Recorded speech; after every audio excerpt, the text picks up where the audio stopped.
Kapag pinitas mo ang prutas na ito, ay makikitang may tutulo agad na puting dagta dito. Kinokolekta nila ito dahil ito raw ay isang liquid gold. Maaari rin itong makuha mula sa dahon o tangkay ng puno. Pero kailangan ng matinding pag-iingat sa pagkuha dahil sa oras na dumampi ito sa balat mo, maaaring magkaganito. At hindi lang ito ordinaryong dagta dahil isang mahabang kasaysayan at maraming paniniwala ang bumabalot sa punong pinagmumulan nito. Hindi lamang sa ibang bansa, kundi maging dito sa Pilipinas, kung saan mayroon pala tayong sariling version nito. At alam nyo bang ang dagtang ito ay mayaman sa phycin, isang enzyme protein na nagkakahalaga ng aabot sa $3,365 o mahigit 197,000 pesos kada 250 grams. Ang mahal, diba? Ito ang halamang fig o Ficus carica.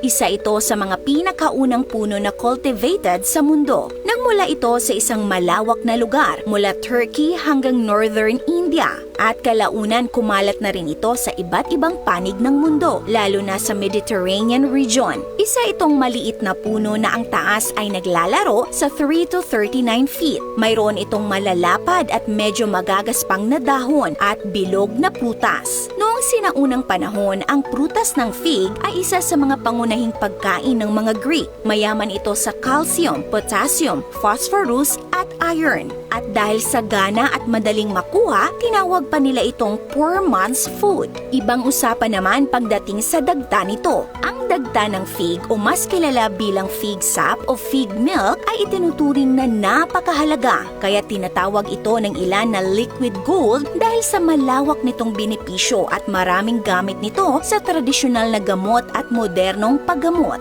Mayaman ang dagtang ito sa phycin, isang enzyme protein na ayon sa isang market site ay nagkakahalaga ng aabot sa $3,365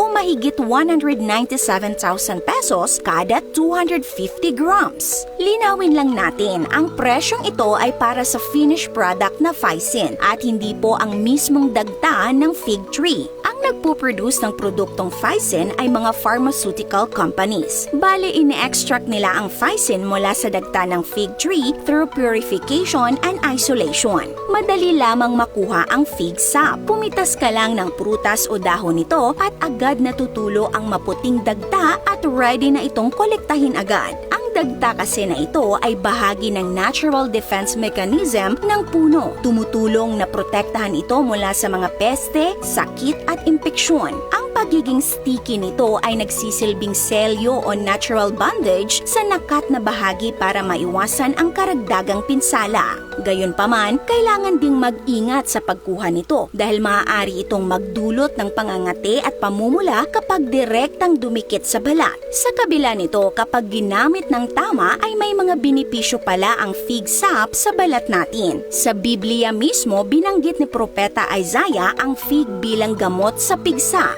Bukod dito, sa Iran, matagal na itong ginagamit bilang tradisyonal na pang-alis ng kulugo. Ang paggamit nito ay naitala pa noong 10th century. Noong 2013, nagsagawa ng isang case study upang suriin ang bisa nito. Kumuha ang mga researcher ng dagta mula sa murang dahon ng fig tree at inapply ito sa kulugo. Isang patak bawat araw sa loob ng 10 araw. At pagkalipas ng 24 days, tuluyang nawala ang kulugo. Sa pag-aaral na ito, nadiskubre rin nila ang mga partikular na therapeutic effects ng fig sap, kabilang ang pagpapababa ng blood sugar, pagpigil sa paglaki ng cancer, at paglaban sa mga parasite. At alam nyo ba na mayroon ding fig tree na native sa Pilipinas? Ito ay ang Ficus nota na mas kilala natin bilang tibig. Mas matabang ang prutas nito kumpara sa ibang fig species, kaya kadalasan ay nilalagyan ito ng asukal o cream. Ang mga dahon naman nito ay ginugulay sa ilang lugar.